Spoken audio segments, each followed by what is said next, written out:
Welcome to Caribbean Tea. From St. Vincent, Kendall Morgan in Georgetown, Guyana, Dennis Chabral, and I am Vivian Williams in New York.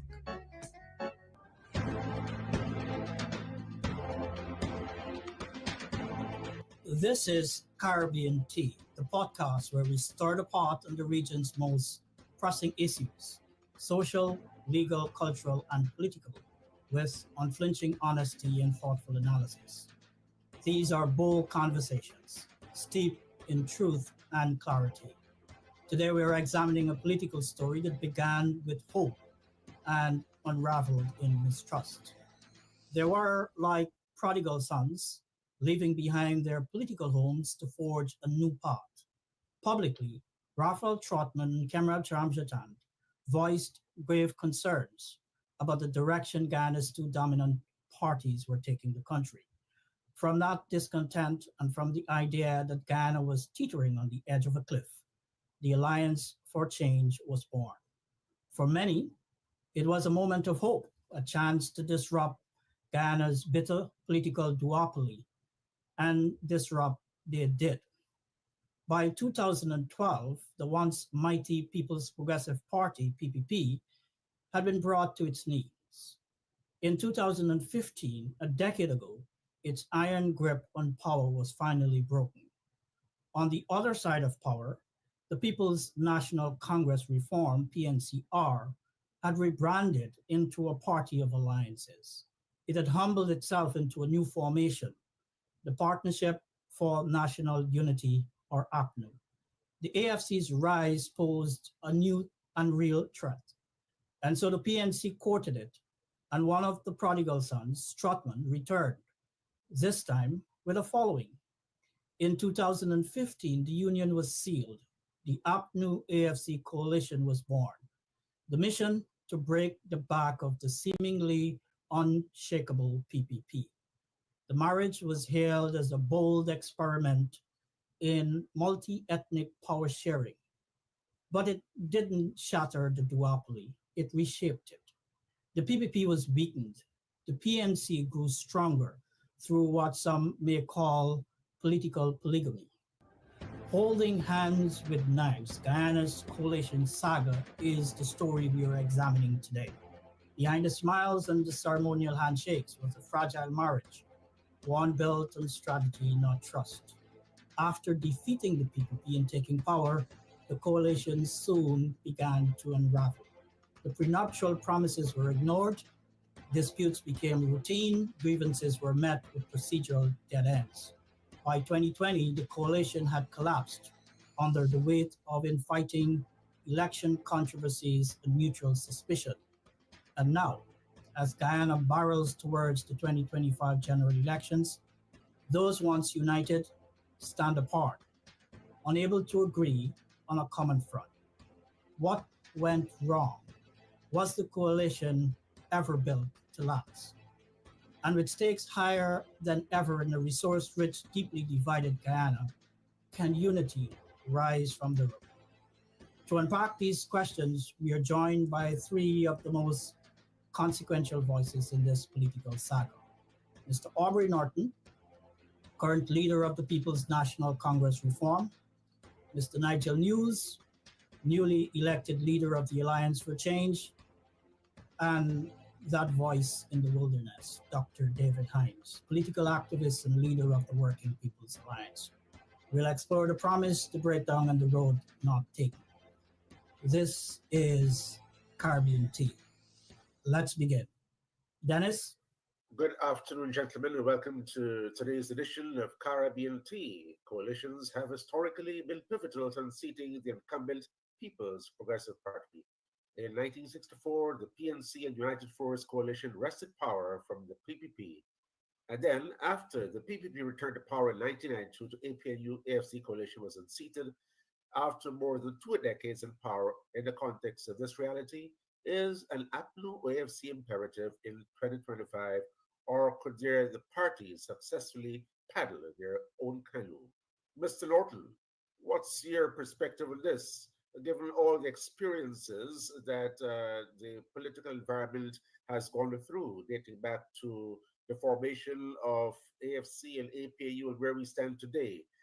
Can the parties actually come together in their own single canoe to contest the elections against the PPP? Well, in the first place, if one looks at it from a certain perspective, you will see that the PNC has moved away from the position that it wants to or is going to win alone.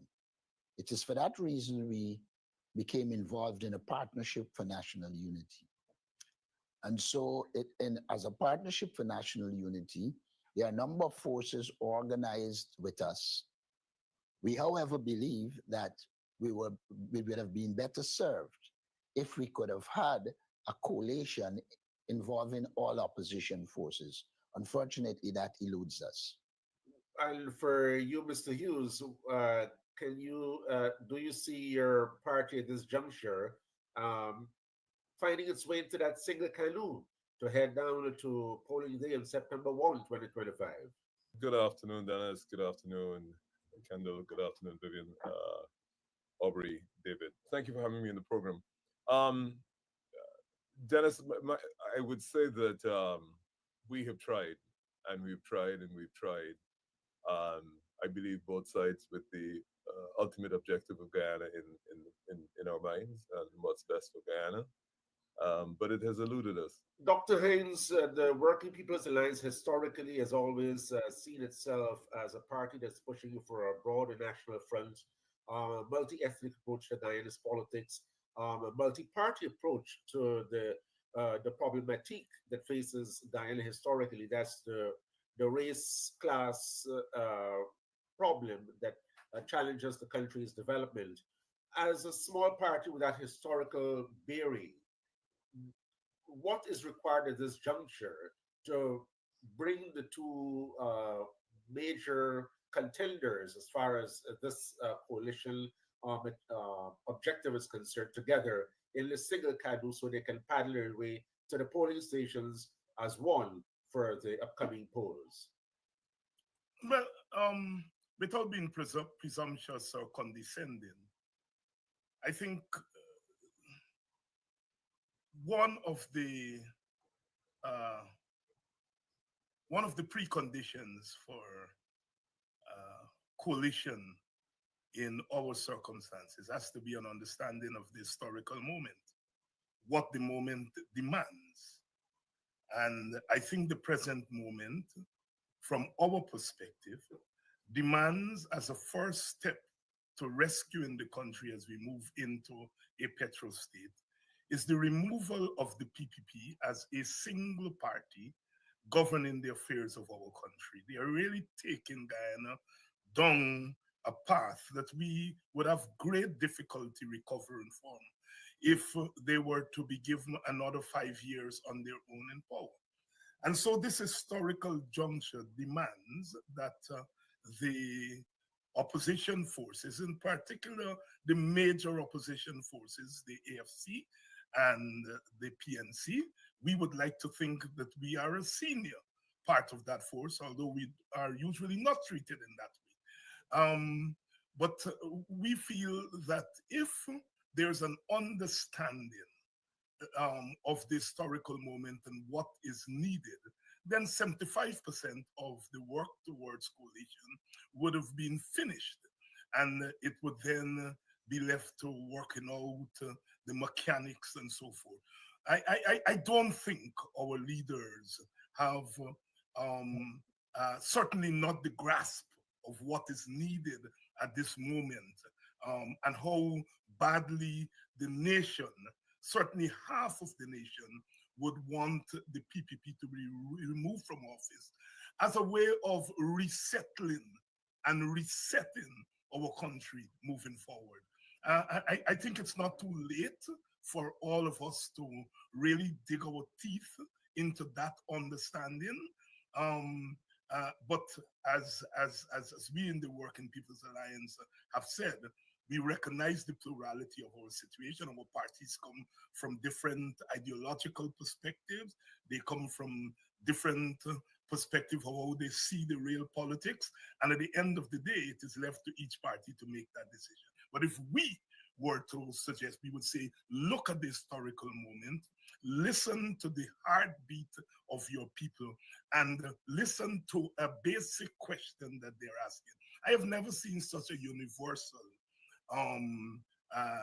feeling for coalition in any section of our ethnic or social constituencies. Everywhere I go, every time I speak to someone who refers to himself or herself as a supporter of the quote unquote opposition, the first thing that comes out of their mouth is coalition.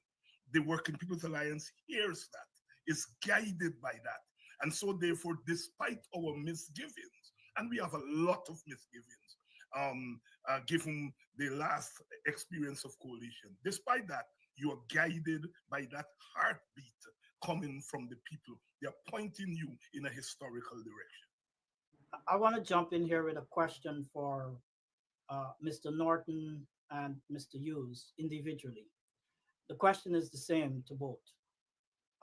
It is, do you feel, Mr. Norton, in 2025, your party is stronger by itself now than it was in 2015? And to you, Mr. Hughes, do you feel that in 2025, standing on its own legs, the AFC is stronger than it was in 2015? Let's start with Mr. Norton. Well, the fact that we, from the inception, indicated that we wanted coalition, the fact that we have done everything to bring coalition, we thought the priority should be coalition. I don't think the issue here is whether we were stronger in 20 now than in 2015, because to ask that question also presupposes that your opponent has the same strength, and therefore you need more to defeat them. I think the issue here is that the People's Progressive Party has used power in a very arbitrary way, and that they clearly have no plan for the development of the people of Guyana, though there is a plan to utilize the resources to enrich people. And so it is in that context I would see where we should head. We should be heading in the direction of a coalition. And I draw a distinction between a coalition and power sharing, even though there is some element of power sharing in it. One, the elites of the movement have to believe and want coalition. That's a kind of a precondition. The second precondition is that there's an assumption about how much support each section has in the present political milieu and what they bring to the table. And therefore, as you discuss that situation, you have to be cognizant of the fact that we come with different levels of capabilities and in different areas, and those should be factored in into determining the kind of mechanism you put in place to ensure that there is a coalition. Go ahead, Mr. Hughes. Let's hear from you on that question. You could use as much time as Mr. Norton used, though I was expecting a short answer. No, I don't need the time. You asked a very simple question. No, the Alliance for Change is not at the same strength it was in 2015. I want to come back to you, Mr. Norton, on that same point, and I'll give you time to elaborate.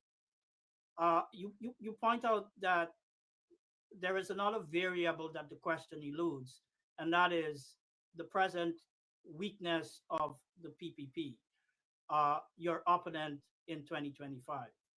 Looking back in 2015, I think it would be noted and accepted that the PPP was a very weak party going into the 2015 elections.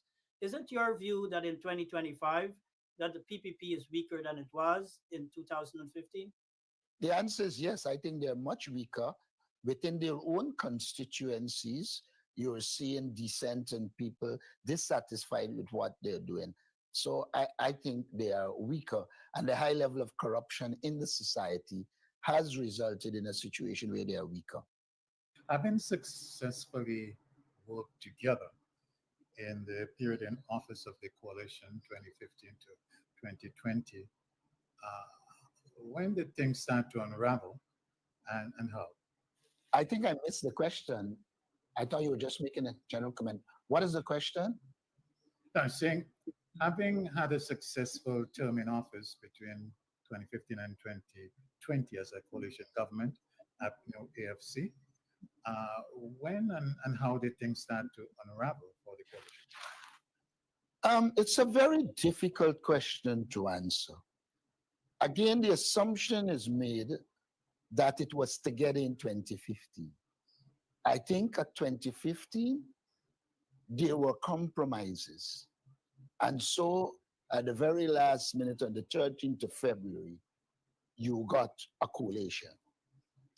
I believe that modalities weren't developed in government to ensure political party views could be heard, as well as mechanisms to deal with conflict within the coalition.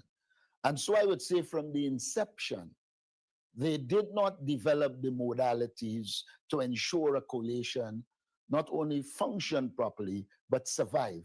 I mean, the WPA's position as to why they were leaving was indicative of the problems internally. I would like to take both of you gentlemen, that is, well, of course, Dr. Hings as well, back to what had obtained in St. Vincent and the Grenadines. That's actually the home country of Kendall Morgan, a noted Caribbean journalist, where Sir James Mitchell had only won his seat in his constituency. And even though his party and himself were small in nature, at the end of the day, he became the prime minister because either of the two major parties had to take a decision to coalesce with him. Now, my question to you gentlemen is, notwithstanding what Mr. Norton has indicated, if not said explicitly, about the reality that the PNC is a big party, and Mr. Hughes also saying that his party is a small party, why in the case of the PNC can't you see the value of making even greater compromises, though the AFC is small in nature, because ultimately the objective is to achieve what Sir James Mitchell achieved in his country, that is to gain power and even retain power. Mr. Norton. Well, in the first place, I thought the analysis is flawed. You're comparing a first past the post system with proportional representation. When At the you end of the day, see, it's power. allow me to finish. Well, I'm just responding to the point of you saying the argument be flawed. Look, you are dealing with a first past the post system in which Mitchell went into an election. And though it comes over as Mitchell winning one seat, when you add the total votes, Mitchell party did well. But because it was first past the post system, it appears as though it is one seat that had the support of all the rest of seats. Mitchell had a certain level of popularity, and when you look at the popular votes, if I remember carefully, Mitchell's party was much stronger, though many of the candidates lost by narrow margins. And the point I'm making here is that one cannot compare the results in the first past the post system with one in what you call it? Proportional representation. Proportional representation. In the 1961 elections in Guyana, the PNC got 89,000 votes. The PPP got, I think, 91 or 92,000 votes. But the PPP ended up with a preponderance of seats more than the PNC. And so though the PNC was second, it was by a narrow margin, but it showed that it was popular because the overall, they were only beaten by 2,000.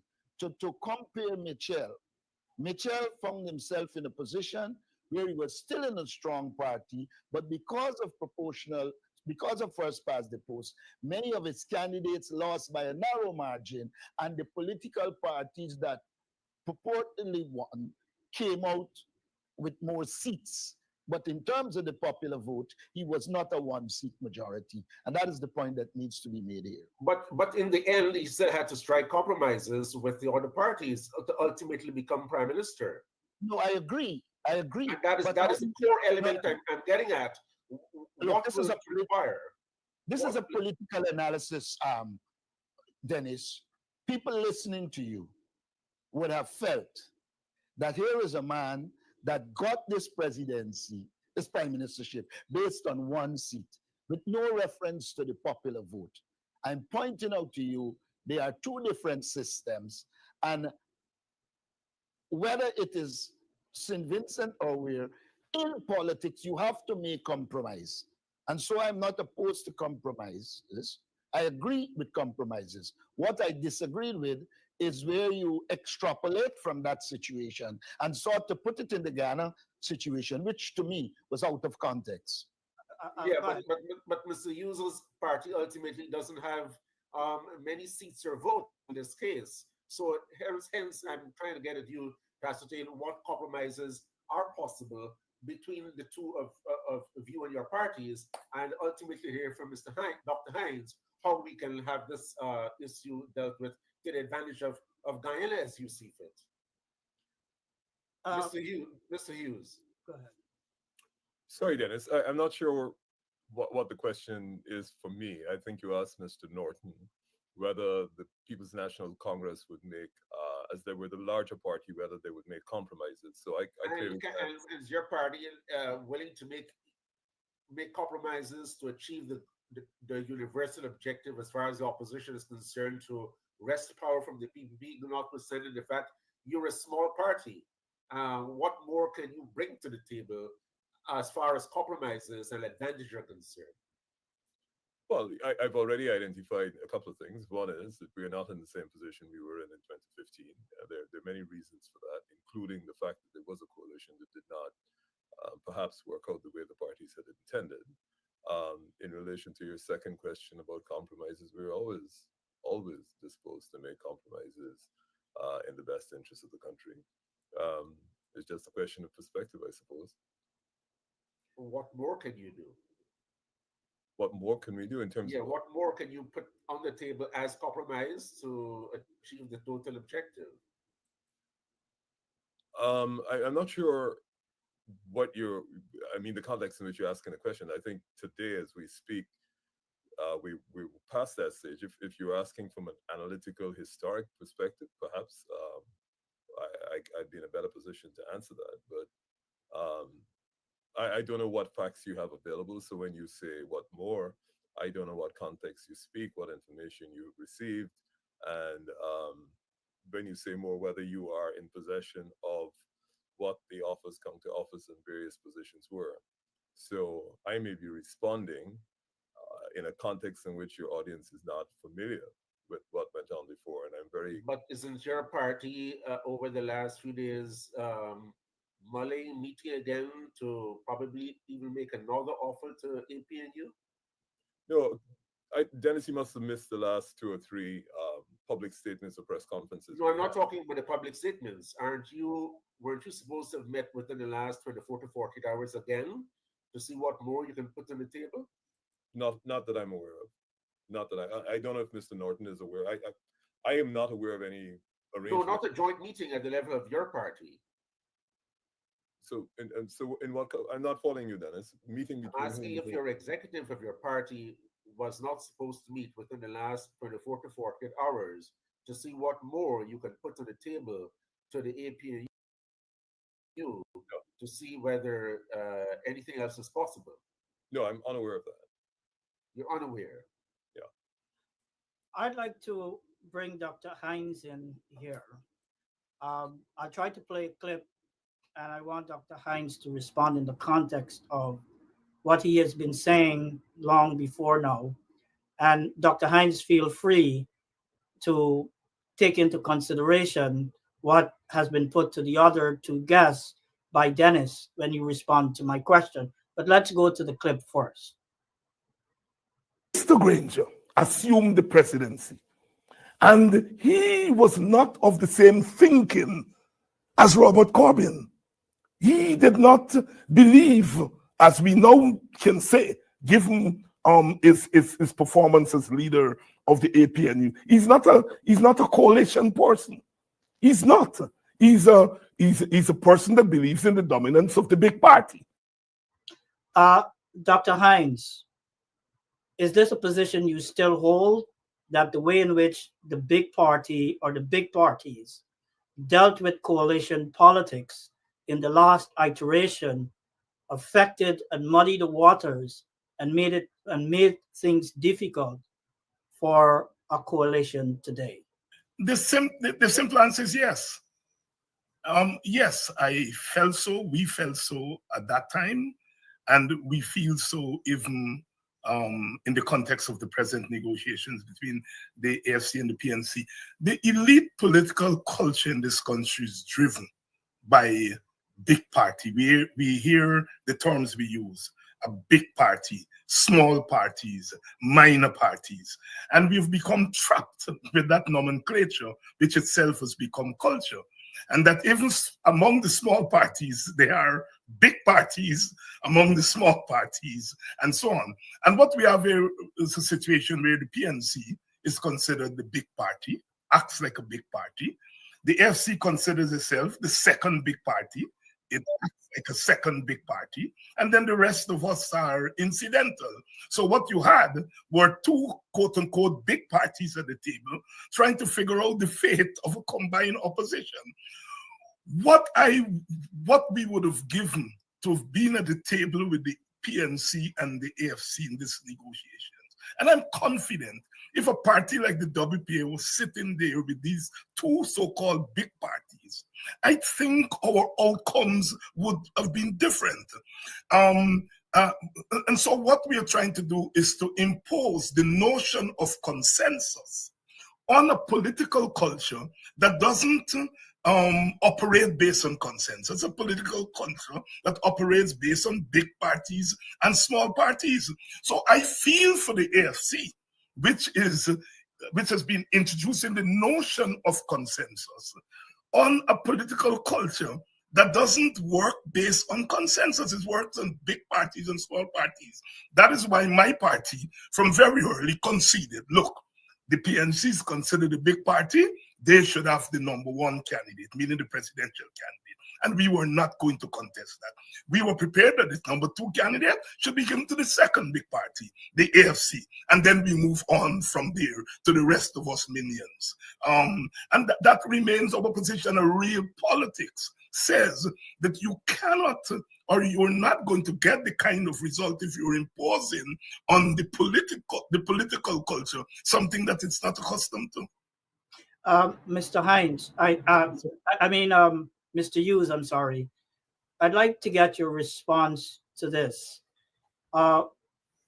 Would you say that the problems of the past, the inadequacy, if one may say that, of how Commingsburg Accord was implemented is a ghost that haunts and makes it difficult for the AFC to arrive at what, from looking from the outside, one may say something more reasonable in its offering and its attempt to strike a coalition deal? Is the ghost of Commingsburg haunting this attempt to arrive at a coalition in this 2025 run up to the elections? I'm not sure I would necessarily embrace the terms you use, ghost and haunting. What I will say, the experiences of both the negotiations leading up to the Commingsburg Accord and the experiences during coalition, and I would certainly be the first to say that it was a member of the Alliance for Change that brought the government to its feet. But by that time, there were several difficulties. So I think everybody's instructed by their experiences, and the short answer to your question is yes, we are affected by our experiences, but they have to be put in a context. And I'm not seeking to say that the experiences should govern necessarily what happens, but they certainly need to be taken into account so that the possibility of a repetition is significantly reduced. I'd like to go to Mr. Norton before I give way to my colleagues. Mr. Norton, you were not, I cannot be blamed for any problems one may raise with respect to how Commingsburg was actually implemented once the coalition was formed. You are sort of a fresh breeze in this whole process. Looking back, though, on the grievances of coalition partners in the past, how it is, are you satisfied that you took that into consideration satisfactorily and sufficiently in trying to arrive at a new coalition? And are you of the view that your coalition of potential coalition partners sufficiently took into consideration that they were really shaking hands with someone new and couldn't really bring the bitterness of the past, all of it, and place that upon you? I wish it was that simple. The truth of the matter is, and Nigel is here, but I did say to Nigel at one stage that the two of us were new and we shouldn't be bogged down by the past. I recall making that statement. I could confirm that. That's a fact. And so I thought that if the two of us had operated and sought to bring new dimensions to the coalition, we would have been in a better place. Look, all political parties have pro-coalition factors and anti-coalition factions. And in some regard, some of the people who I think put barriers in the way of coalition were people who were inflicted by this history. In fact, I recall saying we would be better moving forward without anyone who was a minister under the APNU AFC government. One, what I call the baggage of being together, and may I say this? I say this not casting it on everyone, because I can say publicly, Kemraj Ramjatan has always been inclined to coalition.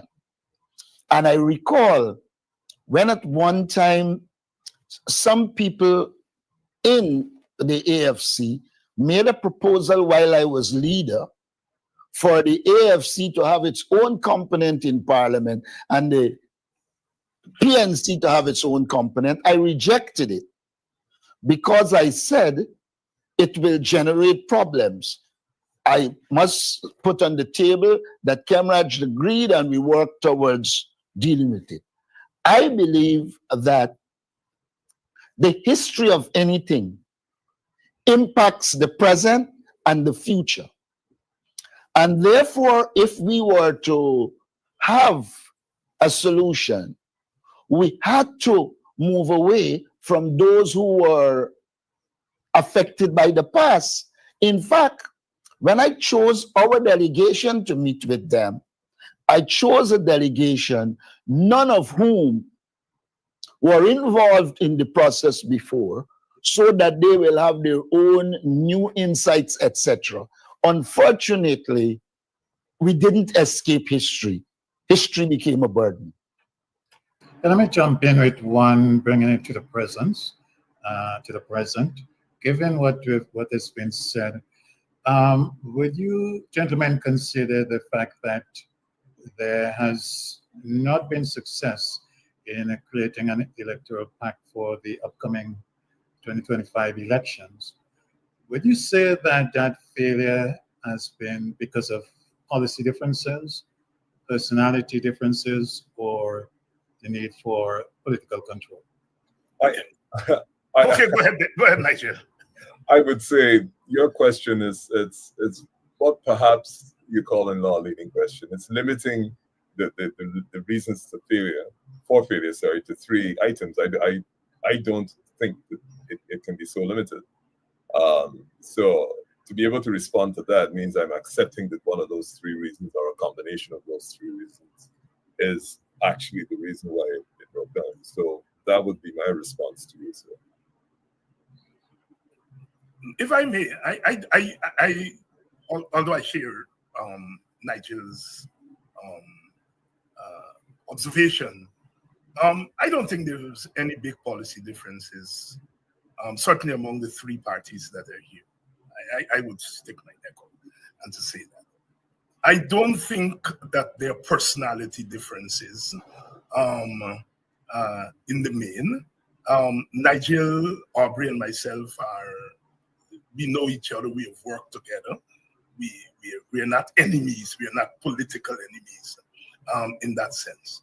But there are differences in the society that have raised their heads in the process of these negotiations. And it has to be so because our country is in transition to a petro state. And whenever you're in transition, there are some questions that come to the fore. And I don't think we have taken sufficient cognizance of some of those deep underlying questions. There are questions of class that are there in our society, always there, and I think there is there.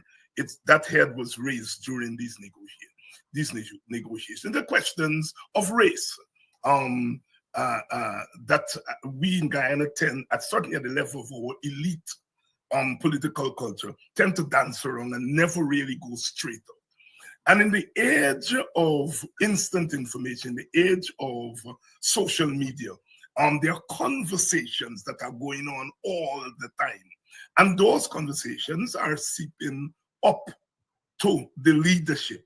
And so therefore, I would argue that there were issues of race, issues of class, issues of who are entitled to govern that have raised their heads, and they have had an impact in the outcome of these negotiations. I think I'm freer than my other 2 brothers to speak on that because it's something that I have been speaking on and my party has been speaking on throughout the negotiations. And I think nothing is wrong with latent class issues in a society. All societies suffer from them. Issues of race, all societies suffer from them. But when you ignore them, when you are making fundamental decisions, that is, you're ignoring fundamental issues, and you're trying to make a fundamental decision, then you are going to end up where we have ended up.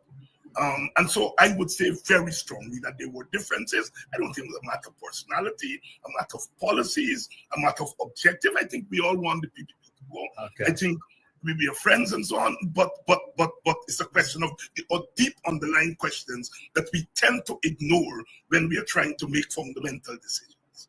Can I go back to Mr. Hughes, if it is not one of those that I highlighted? Would you care to give some pointers about where you think that? I would ask to politely decline for this reason. We are in the electoral cycle. We are exceedingly close to elections. Any response I give that may not necessarily be accepted by Mr. Norton and vice versa is going to lead to distraction where both of us are fighting towards the removal of the People's Progressive Party. If Mr. Norton says that I wore a blue shirt and I deny it, that will become an issue. And rather than people attempting to look at what the APNU is saying in terms of its policies at the AFC, it gets distracted. So it's not that I don't think I wouldn't want to offer a response. I just believe at this particular point in time and in this climate, it is going to become a huge distraction. And I can't speak for Mr. Norton, but I'd rather not go there at this particular point in time.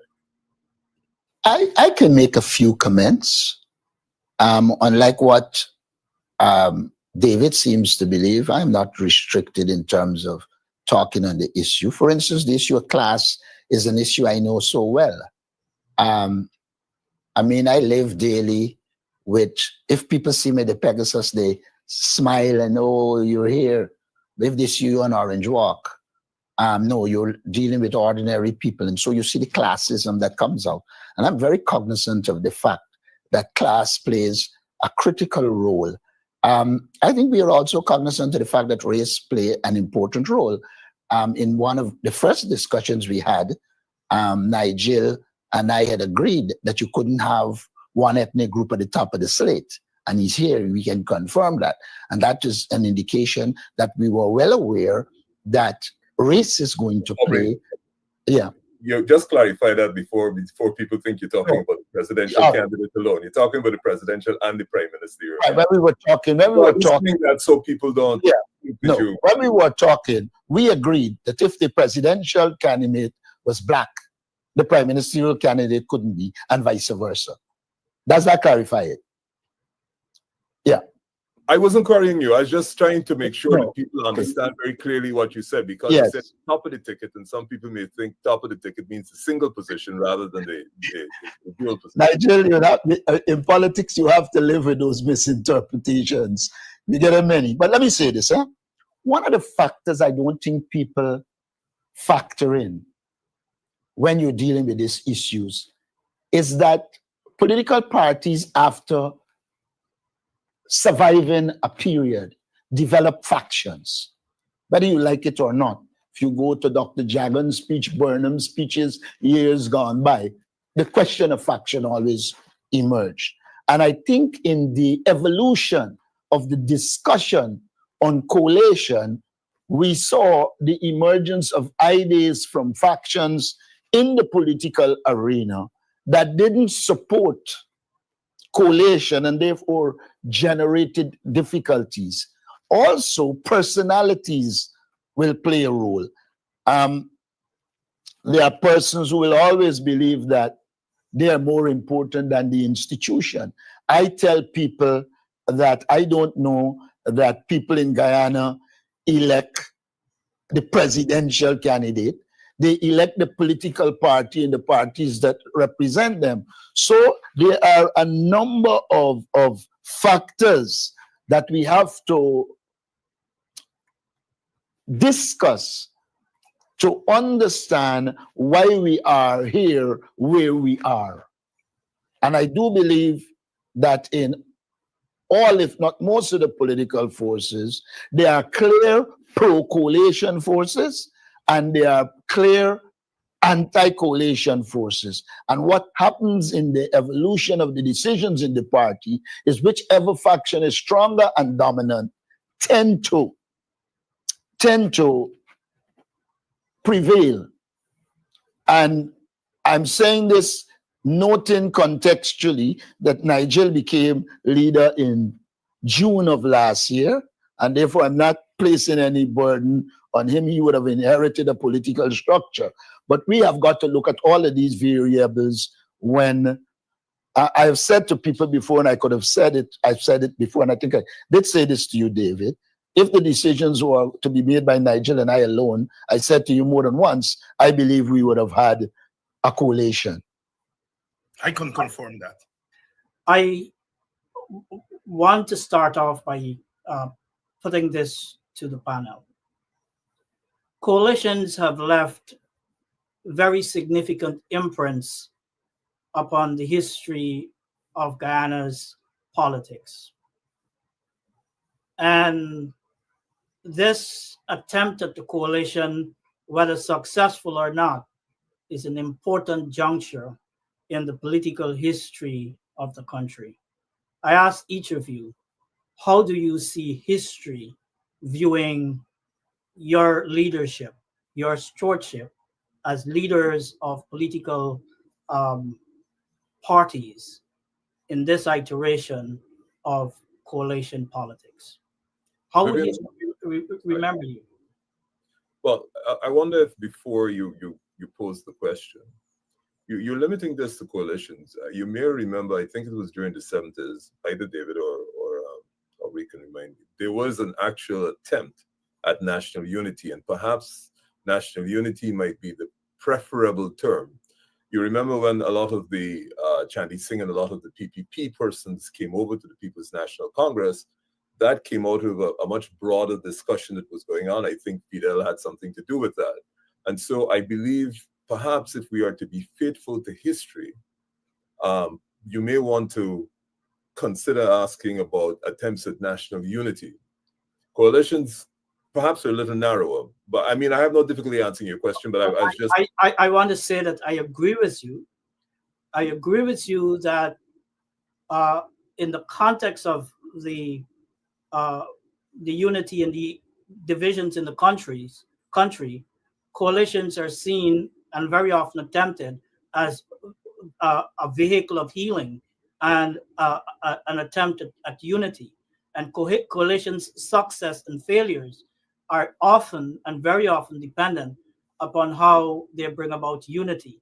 And I'm glad that you actually have brought that to the discussion, Nigel, and point out that this is really bigger than really political entities coming together. So yes, I agree with you. No, forgive me again. Coalitions are about unity amongst opposition parties in an attempt to remove what clearly is an untenable party in power. National unity is a lot broader than that. So the coalition in 63-64 was to fight the Jagan PPP. The coalition in 2015 was to fight the PPP, which had become a burden on the Guyana population. That same coalition entered the election in 2020. But I think there's a much broader issue, and I think all of us have touched on it. There are deep fault lines in the country. And if you talk about attempting to reach national unity, that's a different discussion. I only make that comment, not to change your question, but to just to give some context to it. And I will back off until my friends have responded. We're happy for the context, but I'd like to hear from you. How do you think history would judge you? How would history remember you in this moment? I'll move on since you've taken the pass to Mr. Norton. No, I haven't taken the pass at all. No. Sorry, go ahead, Aubrey. I just want to say, Vivian, I'm not taking a pass. I was just giving you context. To separate coalition from national unity is a dangerous thing. Coalition in itself is not national unity, but it can lead to national unity. If you look at consociational democracy by Aaron Lippert, what he argued is that once there are these groups and they legitimately represent each other, they can make deals and have a kind of inclusive democracy, what we call power sharing. But to your wider question, Vivian, I think we are treating coalition and unity as if once you start, it's a straight line. It isn't. There is a famous theory that says every time there is integration, the very process of integration produces elements for disintegration, as we have seen in the European integration, as we have seen in attempts at CARICOM integration. A country becomes a little more powerful economically, and that in itself contributes to disintegration. So the first thing I want to guard against is us treating this thing as if it is a straight line. The very process we are involved in, called coalition, the very process we are involved in, called integration, produces the elements of disintegration. And here is where I think the government failed the last time, 2015 to 2020. The failure to manage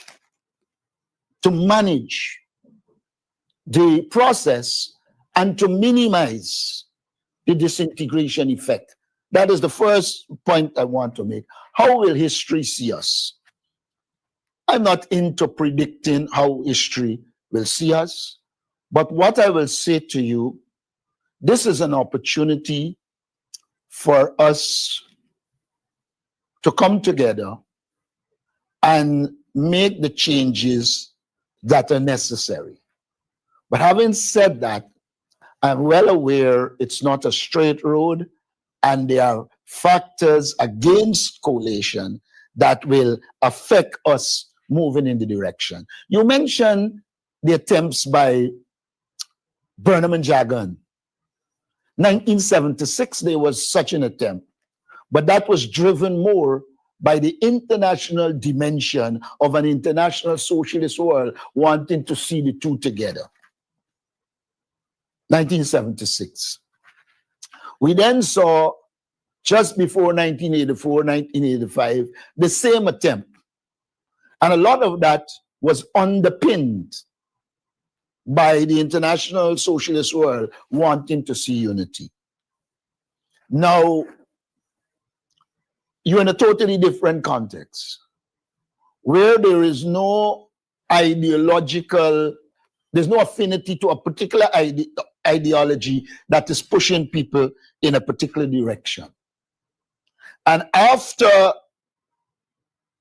I would say, after Desmond Hoyt start to make the reforms and move Guyana in the direction of a liberal democratic society for the want of a better concept, what you see is the emergence of a new set of dynamics, where you are not here guided by a particular ideological position.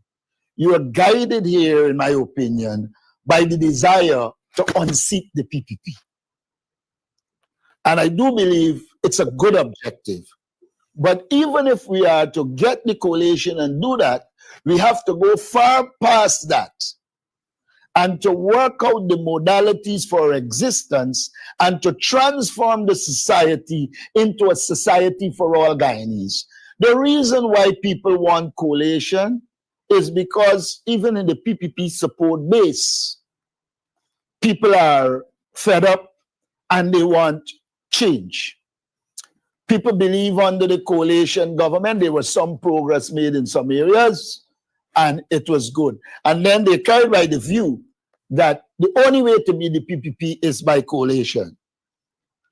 This last one is questionable because there are other variables that can cause victory without necessarily. But I do believe if there is a coalition, it makes the job easier. And so, how will history record us? I think history it's difficult to say what history and how history will record us unless one knows the outcome of the coming elections. That, in large measure, will determine how history sees us. If we missed an opportunity or if we took an opportunity and utilize it, because victory in itself is not a guarantee of transformation. I'll come back to you on that, Mr. Norton, but we'd like to hear from Dr. Hines. We'll come back to what you said. I agree with Aubrey that the outcome of the elections will determine largely how history will judge us. But it's much more nuanced than that. Who records that history? How would one ethnic segment of the society view us as opposed to other ethnic segments of the society view us? So I think it's not a question that one can answer as we speak. But I would say this, that history is not going to spare us. I can say that we are not going to be spared by history, because at the time of independence, the question was asked, who governs? Because the political capital was government. Who runs that government? And some choices were made by the PNC and the United Force at that time, and they determined who governed immediately after independence, and I think set the tenor for at least the first 2 or 3 decades of independence. And at this time of transformation to a petrol state, the question is asked is who control the resources that are now coming? It's a fundamental question. And who control the resources is determined by who governs. And so I think if we were to lose our constituency, the opposition constituency is going to be harsh on us because it would have consequences for the distribution and the management of the distribution of the resources going forward. And so that is as far as I am prepared to go at the moment.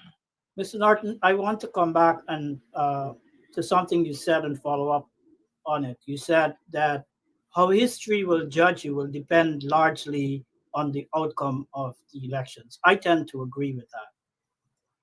And I think everyone should. If you win, basically, your instinct was right. And regardless what people may feel before the elections, you would have proven them wrong. You would have proven that politically you made the right decision and that your political judgment and instinct that you could paddle your own canoe in this instance was right. But if you lose, and here's what I think it will come back to. How high are the stakes of the upcoming elections? And are you aware of what the likely consequences of any failure of your political instinct not to make accommodations in order to arrive at a coalition? I have serious problem. You finish? I'm not finished.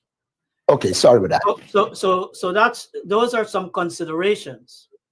Another consideration I think was touched on by Dr. Hines, which is what is the extent to which your constituency would like to see a coalition and have given you the mandate to ensure that there is a coalition. In essence, if the two parties, AFC and APNU or PNC, fail to arrive at a coalition, some agreement, some consensus, are they not failing their constituency that have elected them in the leadership position or leadership positions in order to be able to negotiate and negotiate successfully to arrive at this sort of coalition? And so I want to come back to it in that context, but I want to ask you directly, Mr. Norton. I know you would agree that the stakes are very high. I don't think that is an issue in dispute. Do you think that the failure to go to the polls jointly significantly impair the chances of winning? The answer for that to me is no. But I do believe if we go at coalition, we are in a better position to guarantee a victory, barring some unknown phenomenon. Don't forget, elections are things that could be unpredictable. But I think also you have narrowed the playing field. If you lose, it will have serious consequences. There's no doubt about that. Not for the Guyanese people. I believe this is an election in which we have to take back Guyana. But then there is also the possibility of a minority government either way. If that happens, you wouldn't be judged as badly. But you can also go as a coalition and lose, which will have a different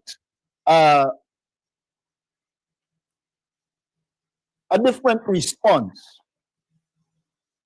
Elections in Guyana are risky.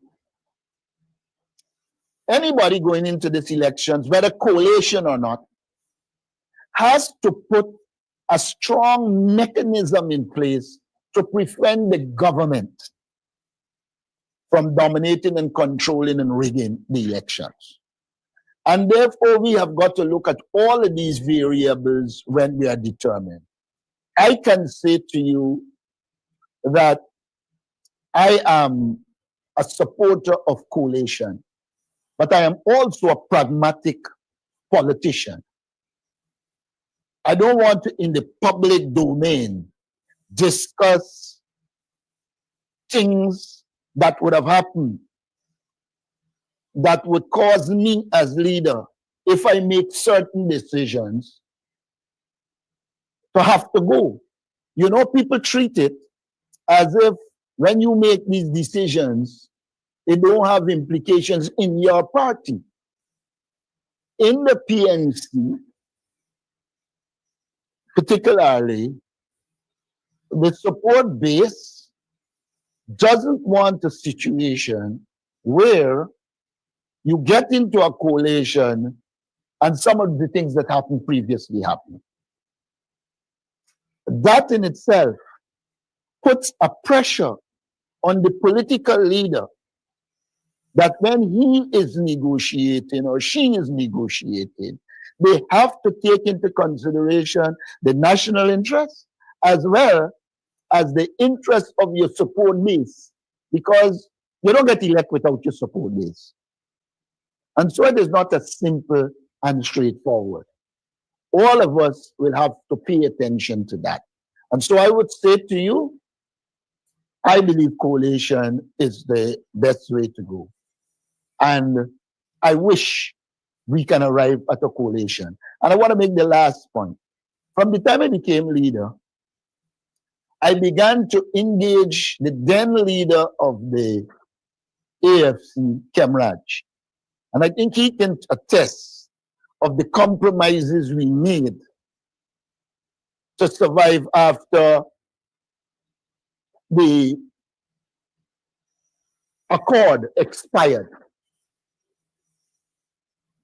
Again, you can verify with him, but I acted in constant consultation with him so that the AFC believed at the time that we were for coalition. I don't want to go into specifics, but there's a particular case in which he came to me and we discussed, and a decision was already made on the PNC side. And I thought in the interest of coalition, I should accommodate it. So I went to our executive, talked to them about it, and we accommodated. I don't want to go into the specifics, but to say to you, you have to have, and here, Nigel, I'm not speaking against you or anything. I'm saying to you, and I already put you in the context of coming last June, but there has to be a partner on the other side that is committed to coalition and can bring along his supporters to ensure that we get coalition politics. And I'm being very careful here in my language. I consider Nigel a friend for years. Politics, unfortunately, and friendship are two different things. And I do believe that there was a lot of scope for us to work things out. But unfortunately, political playing fields are not like that. If all political playing fields were starred and you could have seen straight through the road, I think we would have had a resolution. Mr. Norton, one of the things you kept saying throughout this discussion is that you believe that coalition is the best way forward. I hear Mr. Hughes saying the same thing, that the better thing or the best thing would be to go to the polls as a coalition. And I heard in response to the question Kendall put that both of you have indicated that there isn't any personality or personal issue that stands in the way. Lots of the things that will make it impossible to arrive at what both of you believe is best for both of you. I'd like to put the question to you now. Is there a possibility that walking out of this conversation today, that yourself and Nigel from the AFC could resurrect or salvage whatever failings that an attempt at a coalition has as of this point in time and make it happen? Or is there some other sticking point, some other obstacle so significant and so big that given the mandate that you and Nigel know that you have from your constituency and their desire for a coalition, your acknowledgement that this is the best way forward, can't you roll away the obstacle that now is in the way and arrive at a coalition? Were I in charge of the obstacles, I would have said yes, but I am not. We have got to find solutions. But you see, I'm trying to make the point that this thing is not limited to Nigel and I. You're dealing with political parties. You're dealing with political parties that have factions in them. And unless you can sort out that dynamic, you can have problems. If we sort that dynamic out, we can get coalition. Mr. Norton, are you saying that you are not in hope? You don't have the kind of hold on your party that Mr. Granger had in 2015 when he was. I never said that, please. Vivian, I don't think, in fairness to Mr. Norton, that's not what he said. He didn't say he didn't have a hold in his party. And I will confirm before he goes on that we have an excellent personal relationship. So I want to confirm that. But I don't think it's an issue of, he didn't say that. Let me say let me put the question that's not what he said. Let me say what quite straightforward, regardless how the question was interpreted and whether or not the question was put in the right way.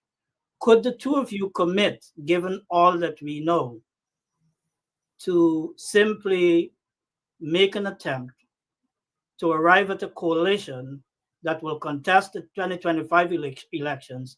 There is still time. Or is there something that is so significant, whether you care to disclose it or not, that makes that an impossibility?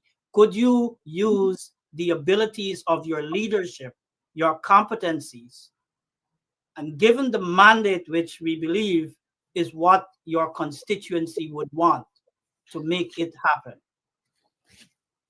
That's the question. Well, I'll go around the table. Nigel, do you think that you could give it another shot? I don't believe this is a question of personal commitment between Aubrey and I. We have both been at this. I don't know. I can't remember when we sent the MOU. And before that, we met outside of the country. So I don't think it can be narrowed to the question of commitment of the leadership. The fact that we have set up the apparatus, the various people who have met, people who have traveled from overseas, etc. So I don't think it can be narrowed to the personal commitment. I think perhaps what might not have been quite fully appreciated in what Mr. Norton said is that there is a political dynamic, as in the political entities that we represent, that perhaps play a greater role in arriving at a solution. Which, and I'm not asking for you to excuse myself or Mr. Norton, but that's what I understand him to be saying. I wouldn't go into the discussions that the parties or the negotiators have had, or I have had with Aubrey and on and on. But there is that dynamic. Now, it's easy to say, well, you're the leader, and Mr. Norton is the leader. Will share with you, I have said to him, he is probably in a better position to bring his party along than I am. And his immediate reaction to that is, I don't think that you're necessarily right. So all I'm saying is that issue where you're trying to narrow it to the personalities of the two leaders would be unfair. Certainly in my case, I think it's unfair to me. And I would say, I can't speak for Mr. Norton, but I think it would be unfair to narrow it there. It's a lot more nuanced. And there are a lot more issues. Now, you may well say, but what could be more nuanced and what could be more complicated when you're talking about a formidable joint opposition? I hear you on that, but we are where we are. Well, Mr. Granger, Vivian, in fairness, go ahead. A political party is not a piece of concrete. Now, you have the individual level, which will be Nigel and I. We could agree at the individual level. But then you have the groups in the party that can have different positions. Don't believe there are people in our party who don't believe we should go it alone, forget everybody else. There are those. But you got to manage it. So there are groups. And then there is the party itself. When all these groups and the various levels come together, and that in itself is never a totally united thing. And then there's the international community that influences, and then the wider society. What you have done is to state what the wider society thinks, or the consensus of the wider society is there should be coalition. But where are the other elements in this process? And one of the things I should say, one of the significant differences of 2015 and 2020 was that nobody believed that they were going to be a coalition. And so a lot of it stayed quiet. And it wasn't the era of the internet. We are operating in a new era in which you got to be very, very careful. Because even as you talk, you could wake up the next morning with so-called influencers carrying positions that sometimes bear no relationship to the talks you're having. So acknowledge the change situation. I think we need to do that. Dr. Hines. If I may jump in. I want you to jump in, but I want to give a perspective that you could weave into your response so that I don't have to come back and ask another question.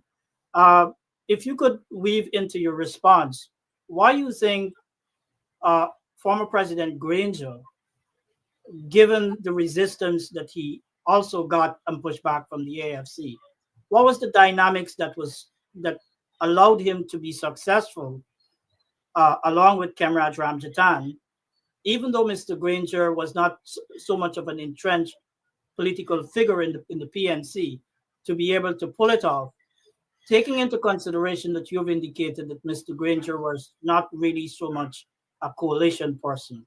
And we seem to hear from Mr. Norton and Mr. Hughes that they really believe coalition could be useful. What is your, from the point of view of the leader of the WPA and also as a political scientist? Different historical moments. They're close, but the moments are different. In 2015, we were not dealing with oil and petrol state and all of that. The stakes in the wider scheme of things were not high. And so the question was not as fundamental as it is today. It was easier at that time to arrive at a coalition. This moment, we have a collision of forces that are underneath and boiling underneath of the leaders. And the leaders cannot ignore those motions that are taking place in the society as they meet. But I want to say, here we are talking about a binary. And the binary has not yielded a coalition. We're talking about AFC and PNC, and it has not yielded. Why not, I would think? Let us try to see if there are no other forces that are gathered. If the PNC led APNU, the AFC, the WPA, and I continue to say, as a senior party, we are not granted, even by our colleagues, the kind of agency, if you will, to help in these discussions. How about the AFC, the PNC-led APNU, the WPA? It may be difficult because there's no breakaway faction from the AFC that has gone over to the APNU. How about if all of us sit down in a room and said, let us now move away from this binary that has not yielded anything substantial in terms of coalition. And let us see what we can come up with. Broaden the framework, move the framework from the binary, move it from the perception that here is this middle class guy who wants to take away this thing from this working class, dark-skinned guy. It's a perception that is out there. Sorry. Let me finish, Nigel. Or the perception that here is this guy from this big party who feel that he is entitled to this top spot. How about us moving away from those? And this is not about the two leaders. I'm telling you about the perceptions in the society. How about if we try to break those perceptions by bringing more eyes and voices to the table, and let's see what comes out of it. Nigel? I was going to say, I can't help the fact that I'm middle class in background. That's right. Let me that. And I believe that I made it very clear that I have no desire to lead anything. Yeah. I was out of politics since 2016 because they had problems in the coalition. I came back because I thought the country is going over the precipice. So this perception that this is some middle class entitled person who believes that he should lead, forget it. I at a drop of a hat would leave this. That's not an issue for me at all.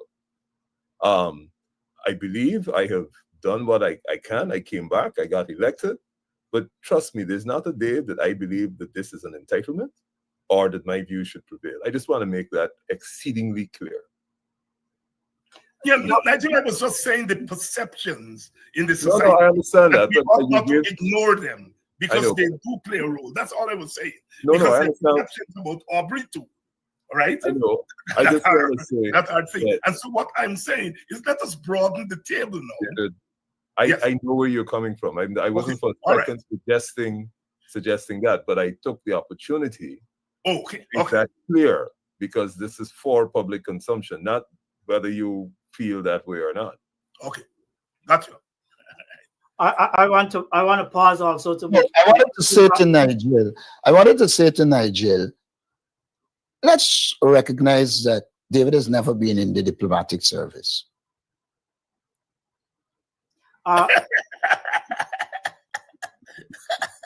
David is not a diplomat. I just say that to say he wasn't in the service.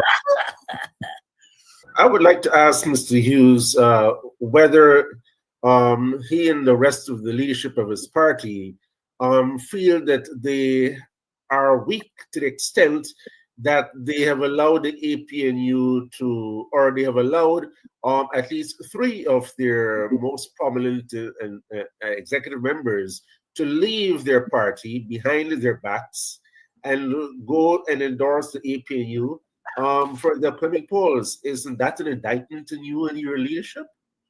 Well, let me start out by saying this. From the time they had the elections in the Alliance for Change, those 3 persons were clearly committed and part of, I think Mr. Norton referred to the relationship he had with my predecessor.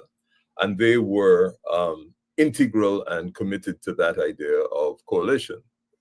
They were not happy with the results of the elections in the Alliance for Change. And there was not a single day after my election that they did not participate in acts intended to undermine my management of the Alliance for Change.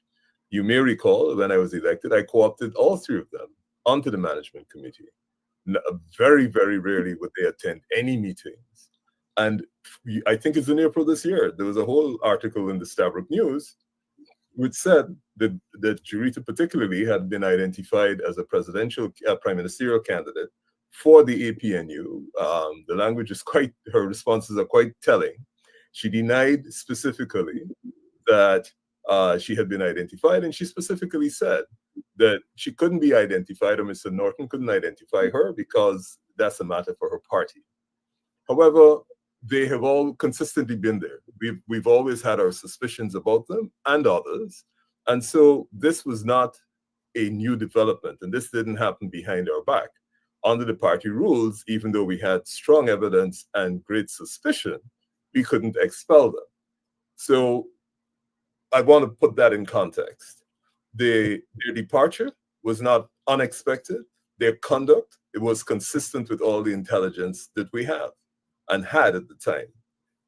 So insofar as whether they have an impact on the party, of course, there are 3 out of, 9 MPs that sit in the National Assembly.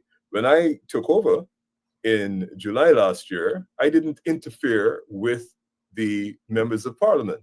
I left that area specifically for Mr. Ramjatan. And Mr. Ramjatan and that group, as Mr. Norton has said, have been having significant discussions. None of that information was shared with me by Mr. Ramjatan or the state of those discussions when I got elected. So effectively, my tenure was one in which half the time was perhaps spent trying to deal and navigate with where these three people are going, particularly treacherous. So the short answer to your question is yes, it has an impact. Whether it is an indictment on me, I would say absolutely not, because we were fully aware of what they were doing and what their positions were and where their commitments were. So this wasn't a comment on me. I think what happened, they moved at a time that they thought was most opportune, which all politicians do. And that's what it is. So that's my response to you, sir. And Nigel, I don't want to prolong it, but in fairness, when I spoke with you, I did say to you that long before you came, Kemraj and I had had a conversation, and that in the context, we felt that one possible candidate was Jaretta. And when you asked me, I said to you at the time when we met that there was that discussion, but that no proposal whatsoever was made to Jaretta. And that continues to be the fact up until not this Friday, the Friday before. But given the fact that both parties and their executive and at the level of their emissaries were engaged in negotiations for a possible national coalition, isn't that side engagement or contemplation of movement by these three persons to the APNU sort of helped undermine the process, Mr. Norton? There was no side process. When I engaged Jaretta the Friday, it was after we'd received confirmation that the AFC said they were going alone. And that is the fact. The other proposal came after that. There was a proposal which said they were going alone. And then I think the Monday, a proposal came, which was after I had engaged finance. But I don't see the usefulness of it at this stage. We just need to look at how we move forward. Kendall, you want to comment? Dennis, you have anything else? No, not to this stage. Just quickly, so as before we wrap, I mean, it's about another 2 weeks or so before nominations day. Are we saying definitively that the option of a coalition is totally off the table? Well, it's not nomination day alone. Effectively, you have to submit a symbol by Sunday night. And if you don't submit a symbol, you will end up under one of the two other symbols. I am not a lawyer. Nigel might know more than me. If there is scope for after that day to submit a symbol. But I think the symbol will be critical between now and tomorrow. It is not necessarily true that there is not a coalition. There was an opportunity for if there was an opportunity for the AFC to submit a symbol, the APNU to submit a symbol, and there is still an APNU AFC symbol, I would do it to allow the opening. It is not necessarily true there is not a coalition. There is a APNU coalition. There is the APNU and there is a WPA that is outside of the APNU. Again, I plead, I think we are making a mistake here. That is the thing. There is a coalition on the APNU side, and I think the AFC has said that it is engaging individuals to join it. And there could be a coalition. We could end up with two coalitions. I guess what you mean is there, if there is no chance of a coalition that includes the PNC and the AFC. That is a correct. What I would say, I'm saying, I understand what you're saying, but I'm saying if there was the scope in law in which you have the APNU registered symbol, the AFC registered symbol, and then the APNU AFC registered symbol, so that if at the end of the process you get coalition, you can still run together. That's all the point I was making. Yeah. No, not. I wasn't responding to you. I was responding to the question. Dr. Hines, it's Saturday the 21st. It's Saturday the 21st of June, 2025. What do you see your role as, if any, in trying to strike a deal overnight before the symbols are submitted? Who the question is directed to? Dr. Hines. Oh. Yeah, what's your question? I thought it was directed. Yes, I'm asking, what do we see your role as, given the fact that today being the 21st of June 2025 as a Saturday and tomorrow being the deadline for the submission of symbols? Is there any role that you, the WPA, can play to have these two political parties strike a deal? If we are asked to play some sort of mediatory role, we would accept. Unfortunately, we have been in constant consultation and meetings with the PNC/APNU on coalition. We have not had any contact with the AFC at all. In fact, the AFC had invited all the so-called small parties except our party. So we have not had any political contact with the AFC all these months. The last time, I think there was some contact. We were trying to put, or we had put a committee together to deal with the GCOM issues, and I think we collaborated, and that was last October, November. We have had no, and we still are at a loss as to why the AFC has totally ignored us in terms of this thing. We have not ignored the AFC. So it may be difficult for us to play a mediatory role in that regard.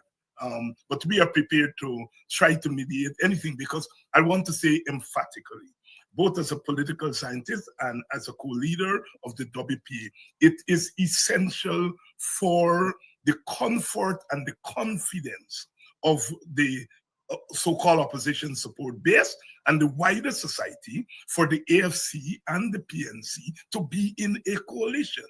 I cannot begin to envisage what this could have on the morale of our people. Now we'll have to work on that. I also cannot imagine the two going in a campaign and having to campaign against each other. And that is going to be very difficult. How are you going to convince the same base to not to quote unquote split the vote in order to win? It's better for us all to be together than to be running separately. And so anything that we are asked to do, we would concede to doing it. I just want to say, Doc, as a political scientist, you should know that two parties could compete without competing against each other if they have a common enemy. Yes, I got that. But I mean, in real politics, in our society, where it gets very bad, among our supporters and so on, it could not be a nice spectacle, especially when the other side is going to be looking to take advantage of that kind of thing. Could I give you historical context? There was a campaign in which the AFC campaign and we campaigned the first time the AFC emerged, and I don't recall us campaigning against the AFC. Mr. Hughes, I certainly would like to say that I don't envisage, that certainly would not encourage any attack on the APNU in the campaign, because the focus is on removing the PPP. And I believe that we can set up between Aubrey and myself some form of engagement where, as you say, David, inevitably somebody's going to say something, that we can address it before it becomes unmanageable. I certainly think we owe that. I certainly think I owe that to the base. I speak for myself here. Mr. Hughes, I have two short questions. One, how do you respond to Dr. Hines's position that the AFC sidelined the WPA from any engagement? And two, do you see any role for the WPA, which is now aligned with the APNU, in trying to bring your party and the APU together before the sun sets on nomination day? Let me just, only for historical context so that you understand. I grew up as a child, as a WPA student, supporter. I came out of exams. I remember this fifth form maths exams to walk down the road for Walter Rodney's funeral. So I think most, I don't want to say I'm progressive, but most youth at that time were there at the WPA. In relation to your first question, I would be the first to apologize, but I believe what happened by the time we were having those discussions, the WPA had firmly made it known publicly that they were part of APNU. And those discussions were going on in the context of what other possible arrangements they could be outside of the APNU. So that's the context, and I'd be the first to say to David, apologies. Your second question was if it's possible between tonight and tomorrow. There's always hope. So there's always hope. I wouldn't say to you that there's not hope. There's always hope. Before I go around for final thoughts, I want to say this, that when the stakes are high, deals are struck even when the clock is ticking and there are just hours left before there is some peril. And 24 hours in the history of deal making is lots of time if there is the will and if there is an appreciation of the peril, if a deal is not struck, that a deal could be struck by those who are interested. There are dynamics that lie below even the leadership of these two parties that are really preventing this from happening. As leaders, could you go back to your parties? Could you go back to the dynamics and the factions that might be holding things back and preventing things from happening? Taking into consideration what might be the most important thing, that the constituency that the factions represent would rather have a coalition, and that the perils of not having a coalition would be greater than anything than the factions might be seeking to avoid in obstructing or affecting the formation of a coalition. Is this something that you could do within 24 hours or beyond? I was just going to say we have a David here, and you wouldn't remember the Camp David talks. And the Camp David talks did bring peace temporarily. Well, it did. So that's in Manaki Big, I believe it was. But that's on the lighter side. Mr. Norton? Go ahead. Sorry, Nigel. I thought you were finished. I think you should leave me for last since you've been putting me first all the time. Go ahead. Go ahead, Dr. Hines. Yeah, no. I look.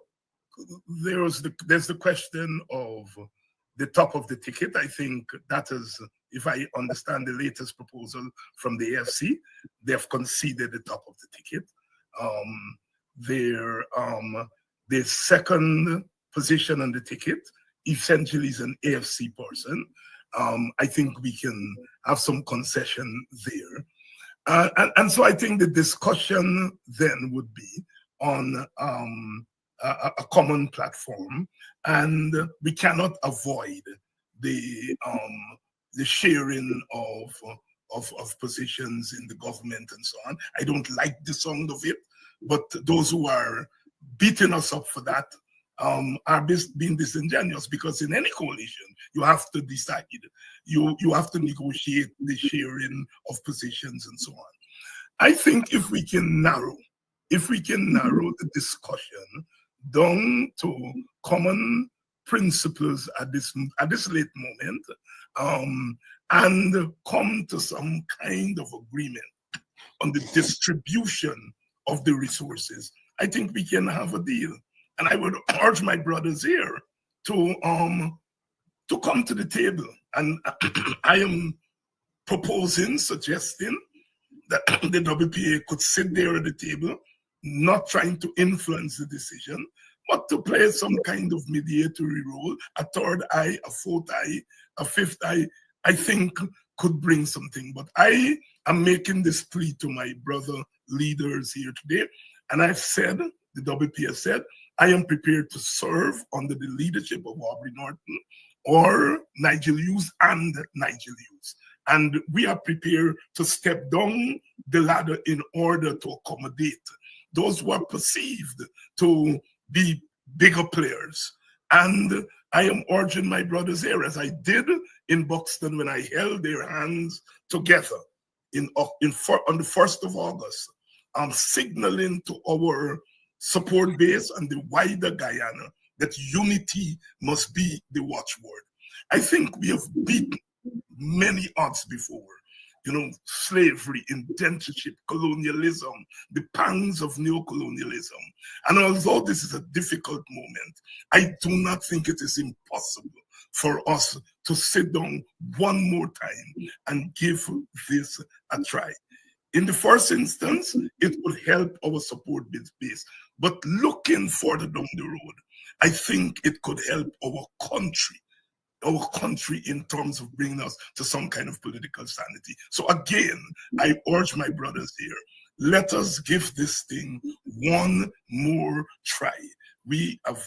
I think we have all but agreed on some of the sticking points, and there is just, I think, one sticking point, and that is the distribution of resources within the context of a common platform, a common objective, because I think distribution has to be linked to that common objective.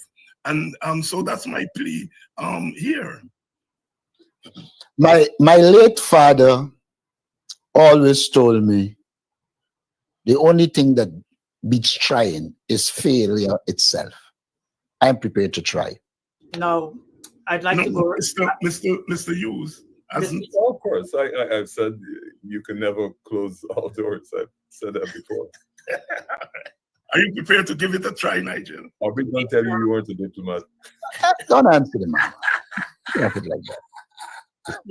Yeah, but you've heard consistently through the entire interview what the challenges, the dynamics are. Of course, we're committed, but this is not only a question of whether Aubrey and I meet here. Certainly, speaking for myself, I would have to go back. I got to discuss all those things. I'm not saying it's not going to happen, but it's not as simple as getting on a program and the two of us saying, hey, yeah, there's a kumbaya moment. It's easy to do kumbaya. It's the mechanics after that. Could I repeat? My late father always told me that the only thing we trying is failure itself. Let us try. Yeah. Do you believe his late father, Mr. Hughes? I didn't hear that. I didn't hear you. Mr. Hughes, I'm asking if you believe his late father. I never met him, but I certainly believe that failure to try is part of the reason why one would fail. Gentlemen, at this point in time, we are at to wrap up, and I'll give you the opportunity for final words if you would wish. My closing words will say, I hope at the end of it, whatever happened is for the best of Guyana. I want to echo that sentiment that ultimately this is about our country, but the recognition that our country is at a very, very important juncture. And whatever happens, one way or the other, out of these elections would have consequences for decades. I will echo what Aubrey said. This, whatever comes out, must hopefully will be for the benefit of Guyana. Absolutely. That's the number one priority.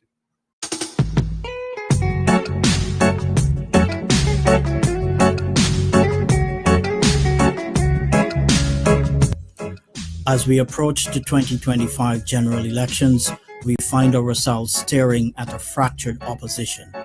When asked why